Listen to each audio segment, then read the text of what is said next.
Hey there, everyone. There's been record-breaking snowfall in some of the most unexpected places. So settle in and let's get into it.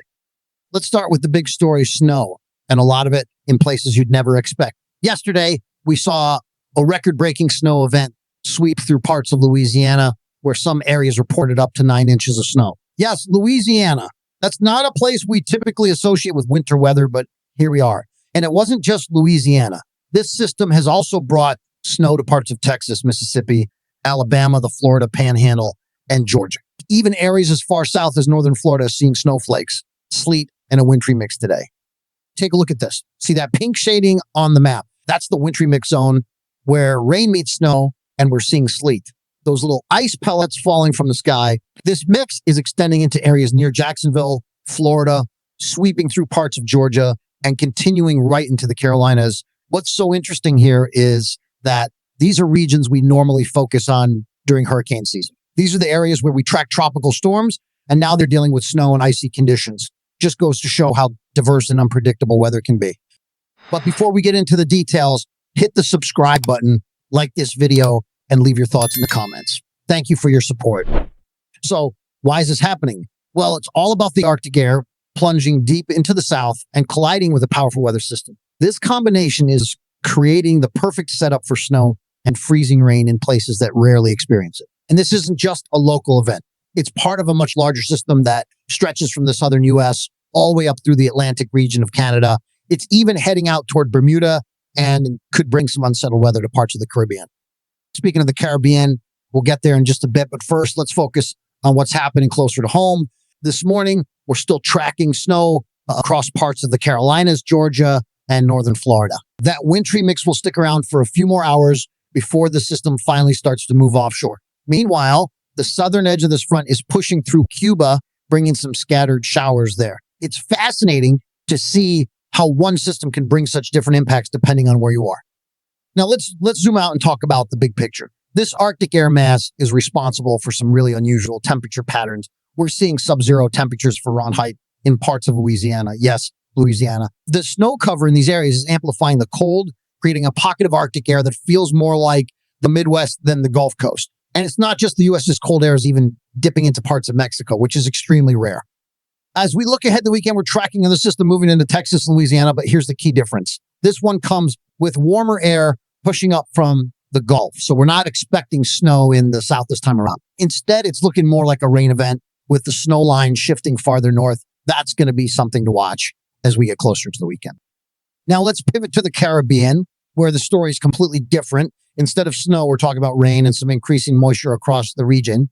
For those of you in Trinidad and Guyana, you're in for some heavy rainfall over the next few days. Totals could reach up to 3 inches in some areas, which raises the risk of localized flooding. Spotty showers are also expected in Barbados, St. Lucia, and Grenada, with rain chances increasing as we move through the week. In the northern Caribbean, including Puerto Rico and the Virgin Islands, rain chances are holding steady at around 30. The Bahamas are dealing with cooler weather, especially in the northern islands where rain chances are a bit higher. Over in the Dominican Republic and Haiti, rain chances remain low, but there's still a slight possibility of passing showers as the front shifts. Now let's talk about what's happening on the water. The Atlantic is rough right now with waves reaching up to 13 feet in the Bay of Campeche. Conditions are expected to remain choppy through the weekend. So if you're planning any boating or fishing trips, make sure you're staying safe and keeping an eye on the latest forecast. As we move into next week, we're expecting a slight warming trend across much of the U.S. That means the snow we've been seeing in the south isn't likely to return anytime soon. However, winter is far from over, and we'll be watching for the next system to develop. For now, it looks like the northern U.S. and parts of Canada will remain locked in a deep freeze while the southern U.S. starts to warm up a bit. Before we wrap up, let's take a quick look at rain chances across the Caribbean for the rest of the week. Trinidad and Guyana have the highest rain chances with totals around 3 inches possible over the next 3 days. Barbados, St. Lucia, and Grenada will see scattered showers with rain chances around 30-50. Jamaica and the Cayman Islands have lower rain chances, staying around 20-30 for now. Meanwhile, the Bahamas are dealing with cooler weather and slightly higher rain chances in the northern islands. Now, let's jump into today's forecast because we've got a lot to talk about. We're tracking an unprecedented winter storm that's currently affecting the Gulf Coast and Southeast, and it's bringing heavy snow, sleet, and freezing rain to many regions. This is causing some serious disruptions across travel, and we'll take a closer look at those details. Plus, we're monitoring lake effect snow in the Great Lakes, and we've got some critical fire weather to discuss out in Southern California. And of course, we'll also look ahead at the early February outlook and the possibility of more storms heading our way. So stick with me as we go through all of these weather systems. Let's start with the winter storm in the Gulf Coast and Southeast. Over the past 24 hours, we've seen some pretty heavy snowfall totals from Houston to Lake Charles, Baton Rouge, Lafayette, and all the way down to New Orleans. Snowfall totals have ranged from 4 to 6 inches, but that's just the beginning. In some areas, especially in South Central Louisiana, there's been even more snow with reports of 6 to 8 inches. And in some localized spots around Lafayette, totals have reached as much as 12 inches. That's a lot of snow, especially for areas that aren't used to such significant snowfall. This is creating major problems for travel. So if you're in any of these areas, please stay safe and take extra precautions when traveling. Now let's look at the winter storm warnings that are still in effect. These warnings stretch from northern southern Mississippi, Alabama, and the Florida Panhandle. We're also seeing warnings in parts of South Central Georgia and into the Eastern Carolinas. In addition to those warnings, winter weather advisories are in place for areas like Atlanta, Columbia, Raleigh, and Charlotte. These advisories indicate that more snow, sleet, and freezing rain are expected, and it's going to be a slow-moving system. So we could be dealing with these conditions for a while. Also looking at the current radar for night, we can see that the heaviest snow is now pushing across portions of South Central Georgia and into the Central and Eastern Carolinas. The snow will be heavy. Expect snowfall rates of 1 to 2 inches per hour in some areas. This is going to make for treacherous travel conditions. To the south of this heavier snow, we're seeing sleet and freezing rain, especially across areas like Savannah, Georgia, Jacksonville, and back west toward the Big Bend of Florida. Freezing rain is dangerous because it can quickly coat roads, power lines, and trees, leading to dangerous travel and power outages. So we need to keep an eye on this, especially as the storm intensifies overnight. As we head into the early hours of Wednesday morning, this storm will begin to shift off the coast, but we'll still see some light snow lingering in areas like Wilmington, Myrtle Beach, Charleston, and Savannah. Northern Florida could see a rain-snow mix with some freezing rain likely in places like Tallahassee, Gainesville, and Jacksonville. Even though the worst of the storm will be moving out by Wednesday afternoon, the snow, sleet, and freezing rain could still cause some issues, so be careful if you're traveling. In terms of additional snowfall accumulations, here's what we're expecting. Up to 12 inches of snow is possible in parts of North Florida, South Central Georgia, and the Carolinas, particularly closer to the coast. Charleston and Myrtle Beach could see around 8 inches of snow, and areas like Wilmington and Cape Hatteras could pick up anywhere from 5 to 8 inches. But don't just think it's snow everywhere. Some areas will also experience significant icing, especially northern Florida, where we could see up to 1/10 or 2 of an inch of ice accumulating. This is something we'll have to watch closely because ice is even more dangerous than snow in many cases.